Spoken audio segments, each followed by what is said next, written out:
Welcome. I usually like to officiate jobs with the name, but I can't do that until they're completely done, and this one's not. This is a day away. But let's actually come in this way. I want to show you this. This is a little unique. Usually when you do an infinity pool, you have the kind of the whole thing as an infinity feature. But this, we had just kind of the center section of the pool, and a couple things to note that are really unique. One is that we use full slabs. These are Decton slabs. The beauty about these is you get that granite kind of size profile with no grout, you know, and it's really nice, especially a lot of times when these water build up, you know, the grout kind of gets that calcium deposits. So with this kind of material, even though it is more expensive, it's worth it in the end due to the fact that you don't have to worry about that maintenance aspect to it. And then these are always fun. I always like when I bring my kids, they're like, Dad, what are those? And I like, oh, like it's glass. And they're like, and then I hit them in the face, you know? But these are laminar jets, and these are unique, right? Because they're coming out of the grass, the turf, and it's a really cool feature. At night, though, you have to check these out. And when you see this later on the video, you're gonna see this whole chain, this water line becomes almost like a fiber optic cable. Wow. The system's pretty large. It's not just a simple stream, it's a large base that's around there that takes all the bubbles out, and it allows that light to almost be like as if a fiber optic cable was taking light through.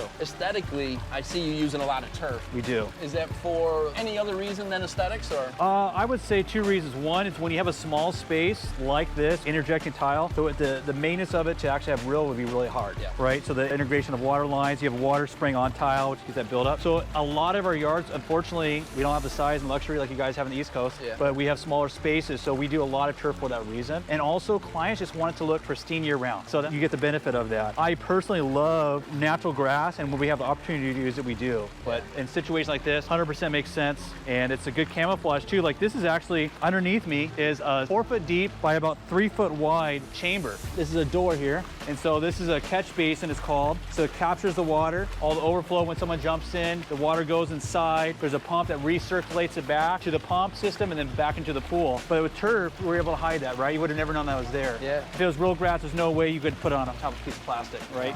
Essentially, it's kind of like what we sell. It's almost like a pondless water kit. Exactly. Yep. So I noticed you, among all the details here, you're using a lot of textures.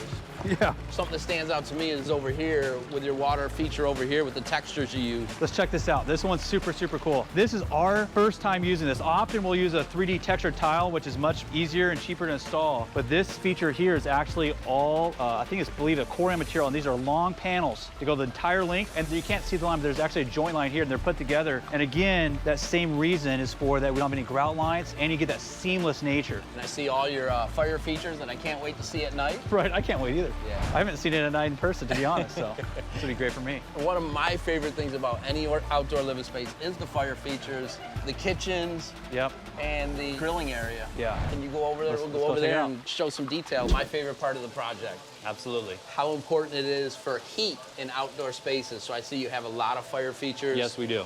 Infrared heat. How important is it in San Diego for heat for outdoor living spaces? It's more important than people think. You know, people think we're in California, it's so warm, you don't really need it. And we do also have, you know, there's fire features, for example, behind me. If you can see all those, that's a purely decorative fire feature. We love using it as art. But right here, and this is actually pretty unusual, so we have our fire feature right here, and then right above us, which I love because they're integrated into the ceiling so well, are these infrared heating panels. So you really have heat in front of you and also heat coming down. So this is gonna be a really cozy place because in California, it does get cool in the evenings. Yeah, I know I was out to dinner in San Diego last night. They had heaters everywhere. It's something that we don't have in New York, and it's even colder in New York. We Californians freeze under 65, so that is absolutely true. So our plan in New York is to build more spaces with more infrared heating. Awesome. Thank you for that. Yeah, and you know, one thing about, even when we design our fire feature, so we always think there's a perfect distance where you can set a cup on it, but you also don't want the fire to be too far away because this is actually about the perfect distance where you're gonna feel that heat on you. It's like if they're too far away from the seating, you're not gonna get any of that warmth. So we're always keeping that in consideration.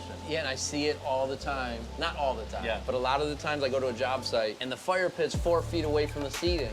Comfortably, for me and you right now, 2 feet. That's what you need, at least for this to be effective. Absolutely. And one thing that we love love to dress everything up. We're obsessed with our LED light. So it's not even dark enough, but you can kind of see. So they give this really soft, warm glow, and we love to put them especially under our fire pits. But just anywhere that we can put LED strips to kind of give a subtle, soft, yellow, warm glow, we do it. So a lot of people spend time in their living spaces at night, right? Oh, absolutely. How huge is lighting? Lighting is everything. And honestly, I would say most of my projects, I like them more at night because it's just the lighting, it just takes it to a whole other level. Yeah. So lighting is so important. With your main feature here, I cannot wait to the night shoot. Oh, I can't wait for you to see it. And watch this centerpiece illuminate. Right. Huge component for design for me is elevations. Absolutely. I love these steps up to this area. Can you define this area for us? Yeah, absolutely. Because actually, I don't know how you can tell from the video, this is not a giant yard. This is what we call, I would say, a medium-sized yard by California standards. So when space is limited, how do we give the illusion of more space? We love to play with levels. So right around this corner, you come up on this platform. The pool is actually elevated, and then there's a step down. So anytime we can play with levels, it gives your eye kind of a place to travel and go up and down, and it really gives the illusion that there's more space than there actually is.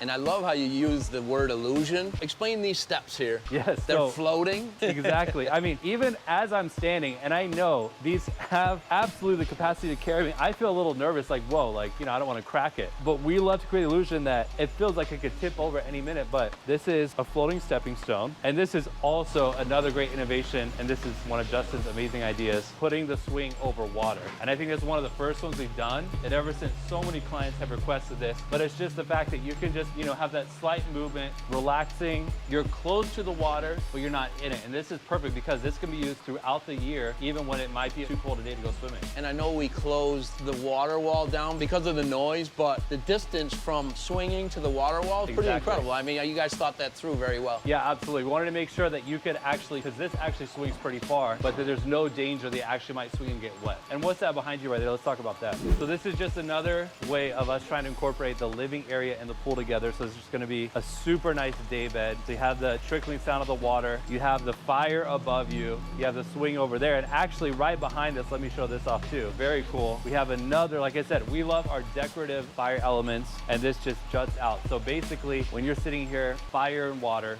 all around you.